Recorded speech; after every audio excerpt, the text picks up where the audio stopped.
Mesdames et messieurs, donc la seconde proposition et intervention pour vous présenter ce que nous comptons faire avec vous pour le Tarn-et-Garonne à partir de septembre 2014. Je voudrais revenir maintenant sur le rapport entre le sénateur et les élus du Tarn-et-Garonne. Je crois beaucoup, pour l'avoir pratiqué depuis 40 ans, au travail collectif.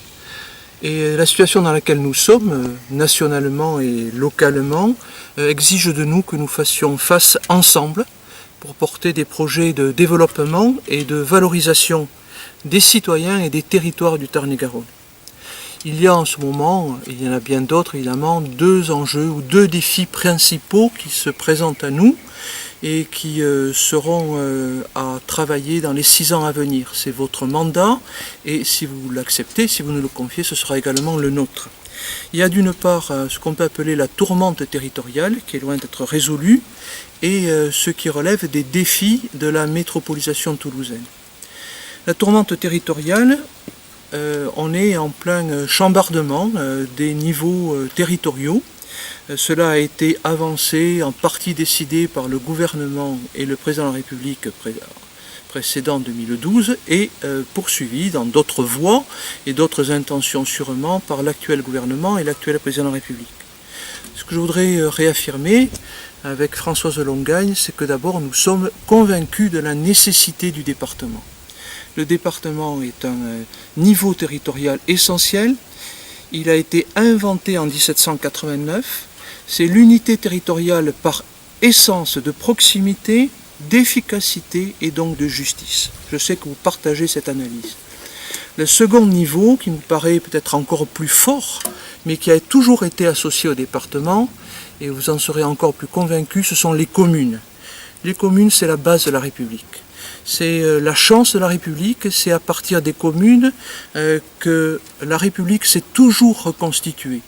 Ça a été le cas en 1848, ça a été le cas en 1870-75, en 1944 à 45, ça va être à nouveau le cas à partir de 2014. Beaucoup plus de réticence, mais je suis convaincu également que les intercommunalités sont nécessaires. Elles permettent évidemment une mutualisation des moyens, à condition est essentielle, c'est que ce soit les élus qui tiennent et contrôlent les intercommunalités. C'est-à-dire il ne faut pas que la parole gestionnaire, qui est essentielle, des experts ou des techniciens, passe avant celle des élus. Il faut que ce soit les politiques.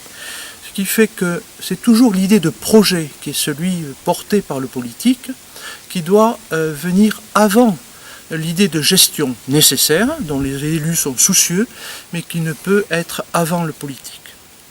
Deuxième enjeu, deuxième défi, c'est la région et la métropolisation.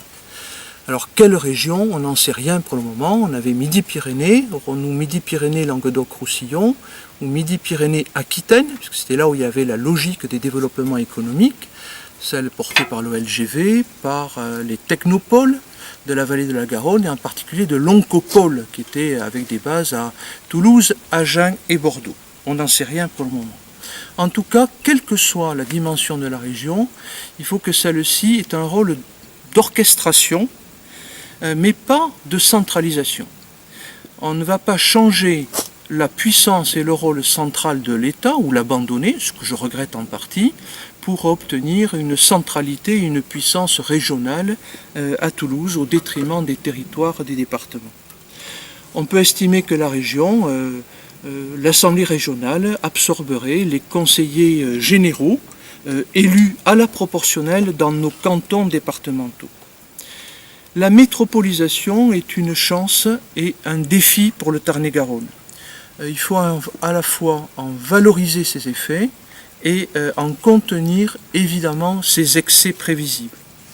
Il y a 3 niveaux, vous le savez bien, de territoire dans le Tarn-et-Garonne. D'abord les espaces qui sont déjà intégrés à la dynamique de Montauban, et c'est le cas dans les communes du sud du département, Verdun, Grisole par exemple. Il faut que ces communes puissent garder la main sur leur destin. C'est essentiel.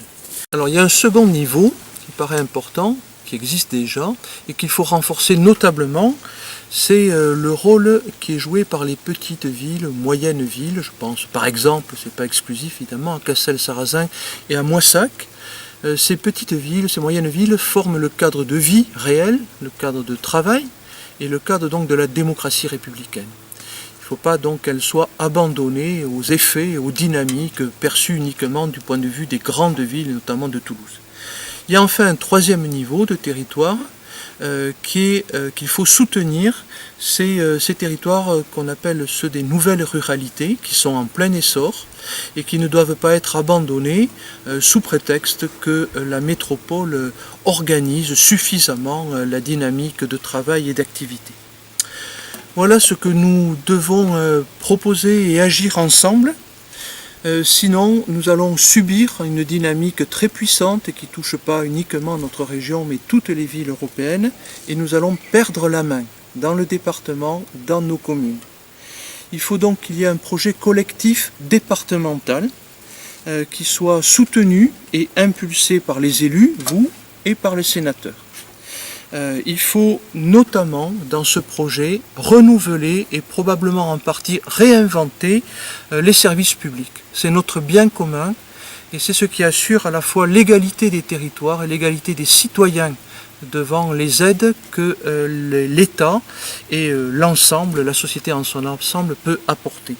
Il faut ensuite, je pense, développer le bloc local, c'est-à-dire le lien entre commune et intercommunalité, en l'aménageant et en retenant que c'est le politique qui mène à la chose. Il faut enfin, peut-être, ce pourrait être une voie, on pourrait créer un haut conseil des territoires du Tarn-et-Garonne. On pouvait l'utiliser de façon impartiale, accueillant, comme ça a été le cas jusqu'ici, l'ensemble des maires, quelle que soit leur orientation politique, travailler ensemble avec l'association des maires du Tarn-et-Garonne, qui est une association puissante, respectable, qui a l'habitude du travail collectif, à condition, encore une fois, qu'elle ne tombe pas dans les excès partisans. Voilà ce que je voulais vous proposer, ce que nous vous proposons avec Françoise Longagne. C'est au fond d'élire un sénateur qui soit un sénateur de proximité pour travailler et inventer ensemble le Tarn-et-Garonne dans les 6 années à venir.